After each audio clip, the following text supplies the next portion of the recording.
সকলকে বাংলা নববর্ষের প্রীতি শুভেচ্ছা এবং অভিনন্দন। সকলে ভালো থাকুন, সুস্থ থাকুন।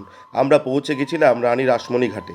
সেখানে গঙ্গায় স্নান করে আমরা ভোলেনাথের মন্দিরে সকলে মিলে পুজো দিলাম এই কামনায় যাতে ভোলেনাথের কৃপায় মমতা বন্দ্যোপাধ্যায় এবং অভিষেক বন্দ্যোপাধ্যায় যে লড়াই শুরু করেছে অশুভ শক্তির বিরুদ্ধে, সেই অশুভ শক্তির বিরুদ্ধে যাতে জয়লাভ করতে পারে মমতা বন্দ্যোপাধ্যায়ের নেতৃত্বে এবং অভিষেক বন্দ্যোপাধ্যায়ের সেনাপতিত্বে, এবং আমাদের বনগাঁ লোকসভা কেন্দ্রের তৃণমূল কংগ্রেস প্রার্থী বিশ্বজিৎ দাস যাতে বিপুল ভোটে জয়যুক্ত হতে পারে সেই কামনা করলাম আজ বছরের প্রথম দিন ভোলেনাথের কাছে।